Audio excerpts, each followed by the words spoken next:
The advanced crisis intervention training, I want to touch a little bit on that. This was an important one. It was a team out of Washington that came in. I've worked with them in the past. They're called Jumpstart Mastery, and it was a 3-day training that included ROC and ONS staff, and they do just some incredible stuff. Some of the biggest negotiators in the nation have gone through this program. Real quick overview, they come in, they do, let's see, hold on.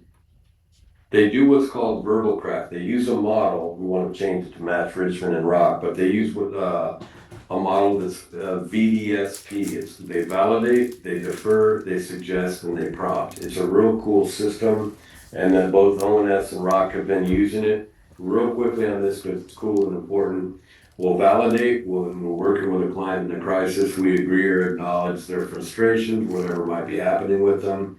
We'll defer at some point when it's comfortable to do so. We deflect attention away from confrontation or power struggle, some of the things that we're working on in the community. Then we offer low pressure, collaborative options to reframe the issue and gently steer the behavior. And this is a circular VDSP that we were watching it work. It looked cool, sounded cool, and it was cool when we went through the training, but then to actually implement it was awesome. So, and I'll get if anybody's interested in it, I'll be happy to share it with you. And then we want to prompt, issue a clear, direct, and concise call to action once the individual's emotional spike is passed. And that might be somebody where officers may be due to come on scene. We've been able to work through the VDSP. We've given them options. They may still be en route, but we can kind of squash that. So they have a history of work with a high stake crisis negotiations. On a positive note, it has been suggested by the police department that this is a consideration that we can be involved in their crisis negotiation team. So they're talking through that so that we can partner with them in some of these situations. And we know as we get out and we do our engagements in the community, we will have relationships with our Richmond community members, and we'd love to be a part of that when it makes sense, it's safe, and we can get them to work with us on that. We learn incident management procedures. Anytime there's multiple agencies on hand, we're actually living through these type of calls now. We went through risk and suicide assessments.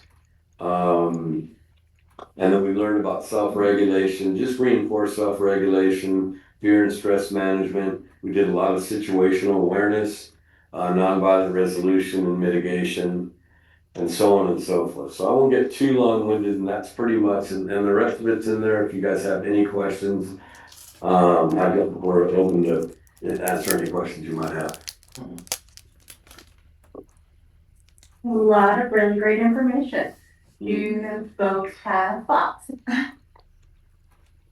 This is, Board Member Lichtenberg? yeah, thank you.